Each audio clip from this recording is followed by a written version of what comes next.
I've had rather a lot of rum. I did know that. I don't want to be making excuses in that regard. Always drink responsibly, dear listeners. Listeners. You owe it to yourselves to treat alcohol with due respect and enthusiasm. No, The other thing. respect. Yeah. And respect. Yes. And respect. Yes. It's Twice. like tomorrow and tomorrow and tomorrow. It's a poem. It is. Something, something, creeps, creeps, something, day to day, petty pace. Petty pace! Yes, day to day. Babble, babble. Babble, babble. Yeah. Rebel, rebel, party, party. Thank you. And don't forget that... And the stuff that we can't talk about on this family show.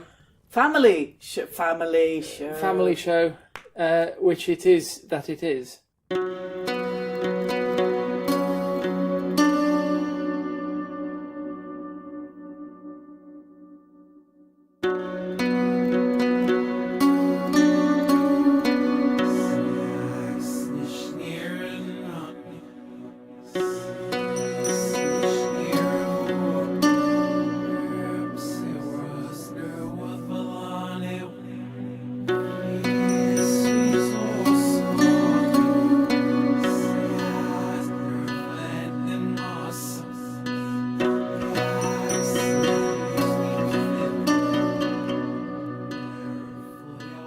Because we were going to start by saying... Oh, it's a Frithcast! Welcome, lovely listeners around the virtual campfire, to Frithcast number 52. Hello. We are your lovely hostesses with the mostesses. Can I just point out that the moment you said episode 52, Yeah. right? Yeah. My counter, and if you edit bits off the front, this isn't going to make sense, but my timer clicked over to 5 minutes and 52 seconds. Wee. Okay. How about that for Yeah. mystical? Sorry, what were you saying? I was saying, welcome, lovely listeners around the virtual campfire. Hello. Hello. Hello. Hello to you too. Thank you. Hello to you too. Thank you. Welcome to Frithcast episode 52. We are your lovely hosts. Would you like us to lay on a turkey? I'm Suzanne. I'm the UK ambassador for an organisation called TAC, which is the Asatru Community. Hysterics are currently being provided by Kate, who is the coffee-powered druid. Oh, boner.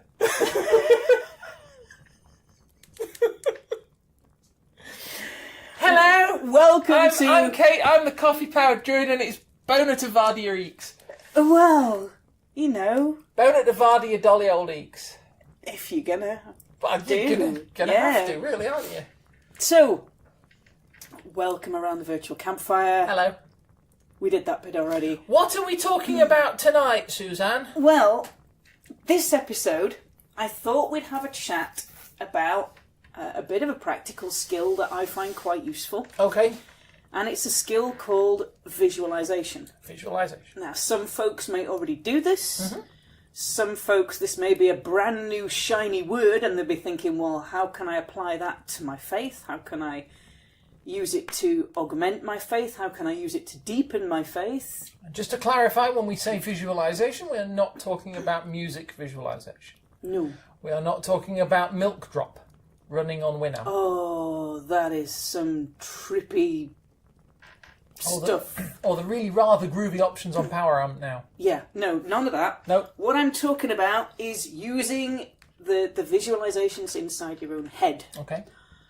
This, if you've never come across this word before, it's like using your imagination, but directing it in a very specific way. So you might see things called guided visualizations. Okay. And these are little tracks where somebody can talk you through a scenario. Mm-hmm. So you might find it's a good way to meditate, to relax, to chill out, to do whatever you're going to do, but do it in a very controlled, careful way to be able to imagine in your own brain and put yourself in a place like a daydream. Okay. So somebody would in those cases, somebody would sort of tell you what you're seeing, and then you would interpret it. And then you can interpret it. So they might have the fact that you... Is this table creaking? The table is creaking. Hang on. Just a moment. 1, 2, 3. So visualizations, you might see some traditional ones in which you start by sitting, getting comfy wherever you are. Yeah. You might find it easy to close your eyes, and then you might find that there's a section on the beginning about just focusing on your breathing. Mm-hmm.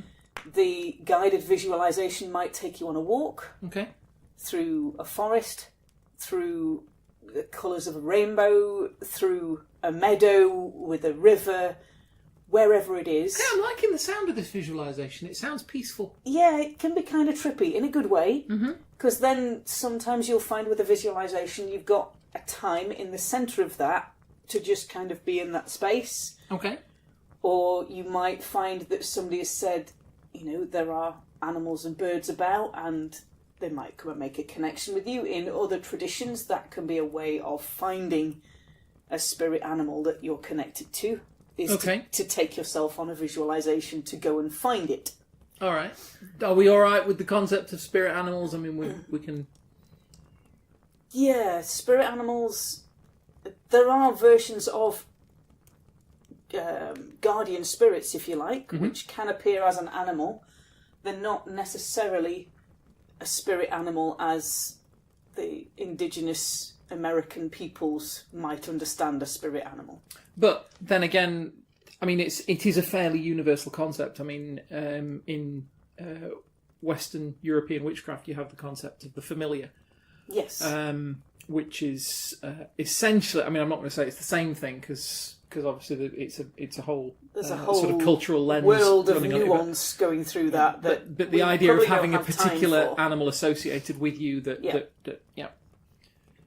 you might find, if you've ever done a guided visualization in another tradition, you might find that that's led you to an animal spirit or a totem animal, or you might find that sometimes you just want to take 10 minutes out of your day and relax. Yeah. Some people will meditate and take themselves through a visualization. Whatever visualization you find most comforting or most that you connect to most. Yeah. Use it. For me, in the traditions that I follow, I find that visualizing familiar architecture or familiar items helps me to connect. So I might choose to visualize myself traveling through the lands and coming across a Viking hall. Yeah. And going into that hall and sitting and spending time inside that hall, and then coming away again after a variable amount of time. It might be 5 minutes, it might be 25 minutes, it might be 55 minutes. Whatever I've got time for, a meditation or a visualization can be used to fill that space. Okay. It might be a 5-minute thing. It might be a 10-minute thing on your hour-long lunch break. You might have an hour's downtime between 2 meetings and just think, you know what, I'm just going to find myself a quiet corner. Yeah. You might find at the end of the day you want to do a visualization. You might find on a sacred or a festival day you want to do a visualization connected with the things that you are marking or celebrating. So here in the Northern Hemisphere we've just celebrated the coming of spring. Yeah. So you might want to do a visualization. I mean, we've celebrated it. It doesn't appear to have actually happened yet. It's not quite got the message, but the message has gone out. It's the beginning of spring and we quite like it, please. Yeah. In theory. If you don't mind, if it's not too much trouble, tar. Come on, pony up with the nice weather. Yeah. Yeah. Or at least the start of the nice weather. Yeah. So you might want to either think about the things that you might see at this time of year, especially if you find... Snowdrops. Yes, snowdrops in the Northern Hemisphere, especially if you find that you can't go outside right now. Yeah. If for whatever reason you can't spend time outside, visualization is a good way to get some of that effect. Yeah. To focus on the things you might see and you might hear and you might smell, and you might be in that space and just concentrating on that image. You might find you've got 5 minutes before you take an exam, before you take a driving test, before, I don't know, you go in for an operation. You might want to take 5 minutes out and just have that little bit of space. You might want to take 25 minutes out, 55 minutes out. For me, I might not want to go over, say, 20 minutes just at the start, because you're still getting used to that concept of how to do this. It's also difficult. I mean, I've as you will know, I've tried meditation many a time in many different traditions, in many different ways, and never really been able to do it because I don't have the capacity to shut my mind up. And it's some people's thing, and it's not other people's thing, and that's just fine. So I was going to say, if you sort of set out with something like this and say, right, I'm going to sit and I'm going to do a visualization or whatever for 45 minutes, bit much, and you've never done it before, first one. You're going to find it very, very difficult to get your active mind to shut the hell up just for a minute or two. Yeah. If you've never ever tried one of these before, it's all good. Yeah. Give yourself 5 minutes to start with. And then maybe the second time, give yourself another 5 minutes. The third time, maybe give yourself 10 minutes. Give yourself time and space to develop this as a skill. I guess if it's your thing. Yeah. If it's not your thing, it's all good. It's another tool that you might be able to use. It's not everybody's thing. I guess it's the same with any physical exercise. I mean, you don't sort of say to yourself, right, I'm gonna start doing push-ups today, or I'm going to start running or whatever, and immediately set out and, as you say, run a marathon. You don't immediately try and... You don't go fell running on your first time outside. Absolutely not. You have to build up to it. You build up into. Yeah. So visualisation is the same. It's a mental skill that you can build up and you can use. It might be that due to mobility or due to medical things, going outside for long periods of time or taking a good long hike somewhere is not appropriate. Yeah. Visualisation might be something that is. So, what I'm going to do is, you're probably thinking, well, how do I apply this in a heathen context? I've heard of it in other traditions. Yeah. And to make it perfectly clear, this is part of my own personal tradition. This is your individual practice, not necessarily... This is my individual practice. This is not... This would be an example of us not... This is an example of us not telling anybody how to heathen. Yes. This is an example of the things that I find useful in my own personal practice. Yeah. Not necessarily things that everybody is going to find useful. Everybody blanket everywhere, all the heathens. You must visualise. Yeah, no, because it suits some folks and it doesn't suit others. You might find that it's your thing, you might not find it's your thing. Sorry, the spirit animal's just arrived. The spirit animal has just arrived. There we are. Little spirit herald has just arrived. Just before we around the virtual campfire. Oh, hairy fairy creature. Fairy critter. Sorry, just got the bottom of my leg there.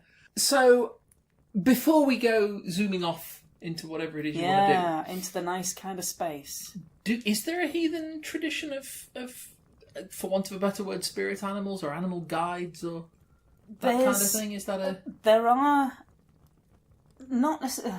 I don't want to use the phrase spirit animal or animal guide because those carry a whole lot of connotations that I don't want to imply. Well, there was me trying to avoid totem animal for exactly that reason. Totem animal is another phrase that carries a lot of implications with it. Gets used relatively freely in certainly in British pagan circles. Yeah. There you go. Behold our little household furry animal. Yeah. But you can have what they call a flyer, which is like a guardian spirit that often takes the shape of an animal. Okay. Those are attested to in the sagas. Again, we'll throw links in the description for those folks that want to go and have a hunt round for themselves. It's all good and groovy. Yeah. But what I want to start with is... The noise you can hear is the ship's cat. is the campfire cat. Jumping on the table, which isn't here because we're sitting around a campfire, Definitely obviously. So basically she's just jumped campfire. up onto the top of the campfire and she's like stamping across it. And it's for some reason it's making claws on wood sort of noise. Don't know quite why. Get off. Come here. Excuse us, lovely listeners. Give us a minute while we just dismantle the cat. There we go. There we go. Sit. Sit. I mean, that's dogs, I know. But I know, it is pretty much dogs. Okay. Carry on. So, visualisation and meditation both start pretty much the same. And they both start with you finding a bit of a quiet space. Okay. Whether that's 5 minutes, 25 minutes, 35 minutes, 45 minutes, whatever it is. Find a quiet space. Now, some folks will say, pay attention to what you're wearing. Don't wear stuff that's too tight or that digs in or is too small for you to get, you know, like shoes that are too small. Okay. Because then you'll be thinking, ow, my feet hurt, and not, you know, chillaxing with the meditation. Do we have to go full on skyclad? God, no. Okay. This is Britain, it's way too cold. See aforementioned lack of spring. Ain't happening. So, wear something that's comfy. Okay.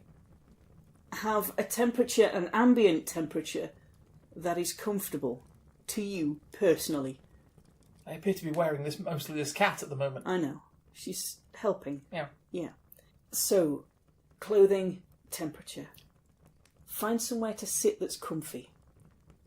That isn't, like, rock hard. That isn't, you know, you might find that sitting on a rock is your thing. Yeah. Being out in the garden is your thing. Being on the sofa is your thing. You never Also know. good. But find a sitting position or a place where you can allow your body to relax. Yep. To a certain extent. Not completely like, you know, flump on the floor, relax. You're not necessarily after full-on hypnosis here. You're not. No. Okay. What you're after is just being comfortable. Okay. So that nothing comes to your brain that says, this is uncomfortable, I am uncomfortable, Yep. I need to move, I need to reset the temperature, I need to, you know, undo the cuffs on this shirt, I need to make sure that I'm just a bit more comfy. Yeah. You want to try and minimise those thoughts as much as you can. Okay. Most of visualisations, meditations will start with you just getting comfy. Wherever that happens to be, wherever you happen to be, whatever circumstances you find yourself in, get comfy. Okay. Step 2. Step 3. Profit. Breathing. Not profit. Thank you very much, underpants gnomes. So, breathing. Yep. A lot of visualizations and meditations will just say, pay attention to your breathing. Okay. Be mindful of it, entering your body and leaving your body. Be mindful of the living force, my young Padawan. Yeah, all of that. Yeah? Fudge. Yeah, Okay. all of that. It's about listening to the breath entering and leaving. So you're not falsely trying to slow it right down, because then your heart rate will go a whole lot faster trying to get the oxygen, which is lacking, to everywhere. But you're not speeding it up. You're just taking it probably a little bit of a notch down from your usual resting breathing rate, usual resting meowing rate, as demonstrated by the cat. You're basically just observing your breathing at this point. Yeah. Some visualizations will ask you to breathe in through your nose and out through your mouth. Mm-hmm. If that's possible and you're capable of doing that, all good and groovy. If you're not, it's not an essential part. It's just a matter of slowing your breathing down a little bit. Yeah. And just being very, very measured in how you take the air in and take your air out. Being aware of where all your body is. But make sure you're breathing comfortably. Yes. You're not... You're not forcing it, You're not clenching up all your muscles to get your breath going in and out. So You're not forcing too much breath. You're not denying yourself breath. You just... allowing, taking focusing on it to take what you're not taking a huge big breath and holding it and then letting it out. Because that is going to be like feeling like you're going to force your breath. Yeah, and then you're going to get dizzy and you're going to start tingling, and it's not going to end well. We have seen this movie. It's not going to be a good place to go. So, some will then say, right, now do a mental check over of your whole body and see if you're holding any tension. And if you are, just relax that part. I am. Yeah. For me, I hold tension where my neck meets my shoulders. Yeah. That huge big muscle back there, that's where my tension will often go and hide. The rest of me will all be chilled out. That bit of muscle will be just going, no, not letting go. And I'll go, no, relax now, please. Okay, fine. Yeah, that's often for me the last place that relaxes. You can often identify these things about yourself. Yep. I hold tension sort of like top of my head, down to roughly the bottom of my feet. The whole thing. All of it? Well, all-encompassing tension. Yeah. Okay. Fingertips. Yeah. Elbows, so you might shoulders. find that your hands... Oh! Ow! Oh! Tension! Tension! Ow! Ow! I've got tension. You know you've got cat claws. And claws. I'm tense because of claws. Come here. Gently. There she goes. Gently. Well, that bit's staying in. Bugger off, Santa Claus. Now, yes, where were we? Oh, we were relaxing, that's right. Yeah, we were being relaxing. mindful and meditative. Yeah.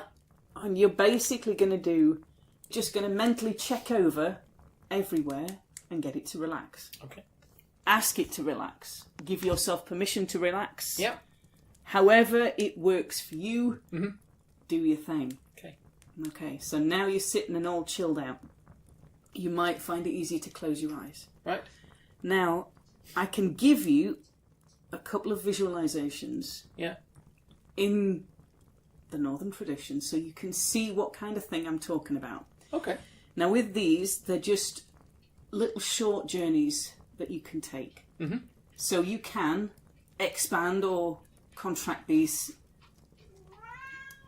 to whatever size you want. We are professional, aren't we? Totally professional. We are totally professional, lovely listeners. See the professionalism it is happening. So, if I give you an idea, now that you've kind of chilled your breathing down, found yourself a space, got nice and comfy, relaxed all the obvious places of tension, if I go through a couple of short visualizations, you'll be able to see what I mean and why, for me, I find this a very useful skill. Okay. Because given 20 minutes in an evening, I can do myself a visualization. Yep. I can take myself somewhere quiet, somewhere peaceful, somewhere familiar, have a bit of chill time, and come back with a bit of added focus, some clarity, having taken a little bit of time out for myself. Yep. And come back. Okay. So when I talk about going out and coming back, I don't literally mean physically travelling there. I mean mentally taking myself into that space. Yeah. So what I've got is a series of short visualizations, and I call these visualizations rather than meditations because meditations tend to be focused on internally. Mm-hmm. Visualizations for me are putting myself, imagining myself in another space or going to another space. Okay. And being in that other space for a measure of time and then coming back out of that space. Okay. So I'm going to give you a couple of examples of visualizations. See what you think. Okay. Okay? I'm going to start with a visualization based around Frigga. She is listed as having a hall in Marshland. Marsh Hall. Okay. So Frigga is I look at as the lady of the Marsh Hall, the hall in the marshes. I'm going to start, and I'm going to talk you through how I might choose to get that. You might just think, well, actually, I just want to sit and use this as a visualization for myself. Yeah. Do it. Do it. Why not? Let us know how you get on with these. Why not? Yeah. See if they work for you. Yeah. If they do, great. If they don't, they might work at a future time. Yeah. You might think, well, they don't work in the way that they are, but I might want to modify them a bit. Do that too. Yeah. Because we can't tell you how to heal them. Ever. We can't even tell you how to visualise. We can't, but I can take you through what I use, see if it works. Yeah. No harm, no foul. All Indeed. good. No sacrifice, no victory. No sacrifice, no victory. So, I'm going to talk you through this one. So, please take a minute. Mm-hmm. Chill your breathing. Yeah, not quite like that. Chill your breathing down. Mm-hmm. Just be mindful of what's going into your body and coming out. Take a little bit of a mental check over of toes, feet, ankles, calves, knees, thighs, belly, all the way up to the top of your head. Just let the tension go out. Just have a moment. Take a nice breath in and let it go. What I'd like you to do is imagine you're walking on a wide, dry path through a wetland. All about you, water birds are gathering in the late afternoon sun. Lazy dragonflies flit near the water through the reeds. Overhead you see geese flying V-shape, honking to each other. Up ahead is a great hall. You can choose to walk up and open the wide door. Inside it is quiet. Small benches are placed in groups, and at the far end is a great carved chair. To one side is a great weaving frame with the loom weights hanging. The design is half finished, but already beautiful. You can take a seat at a bench and listen to the birds calling to each other in the late afternoon sun. Stay as long as you like here, and return here whenever you want to. So, yeah, these are how I use visualization inside my faith. I'm sorry, I was miles away. Well, yes! That being the entire idea. Yeah. Just take yourself away, even if it's 10 minutes. And just be. So here's a second one for you to have a go at or modify as you like. So this one, for me, is connected with Frey. Okay. And I see part of his role as the Lord of Harvests. Right. So I want you to imagine yourself standing on the boundary to a ripe field of grain. The sun is warm, the sky is bright, and there's a slight breeze bending the ripe stalks. Move down the track that runs down the centre of the field. Put your hands out and brush the full stalks as you pass. Feel them prickle and bend. You can hear the grains rustling in the breezes, smell the dry, dusty scent of the crop. There are a few birds high in the sky, and small insects weave between the stalks. Take as long as you want walking through the field. When you are ready, return to the boundary. Know that you can come back here as often as you like. So there are two short visualizations. Yeah. And so you can use those to give yourself a bit of time out. You might find that you want to use a visualization to maybe visualize the whole of an Aesir or Vanir that you're already particularly close to or have a deep familiarity with. Or you might want to use a visualization for one of the gods or goddesses that you're not particularly familiar with, to try and get a feel for them, to try and understand a little bit about who they are, what things they might have, what things are around. It's quite interesting. Because in the meditations, the thoughts of the Emperor Marcus Aurelius Antoninus, he says, at one point, I forget exactly where, but he essentially says that as part of his sort of Stoic philosophy, his Stoic teachings, he says that it doesn't really matter what's happening to you in the body, in the world or whatever, because you, he says something along the lines of a lot of men, because he talks like that because he's Roman, a lot of people will waste their time fantasizing about, retiring to some nice place and, be surrounded by lovely scenery and all that kind of thing. And he says, it's a complete waste. He says, because you've got it in your head. You can go there anytime you want. It's similar to what you were saying. And it just reminded me that his attitude is that, wherever it is you imagine yourself being happiest, you can go there. You can go there whenever you want to. So for me, making these short visualizations, if you want to maybe look at doing one of your own, there are a couple of things that I've found really useful that I use when I'm trying to create a new visualization. The first is to involve all of the senses in the description. Now, you might want to write your own description of your own travel journey and going to a place, or you might want to use someone else's. You might want to record it and play it back to yourself and just use that to help get yourself into that space. But I've found the more senses that you can use in that description, the easier it is for me to visualise that space. Yeah.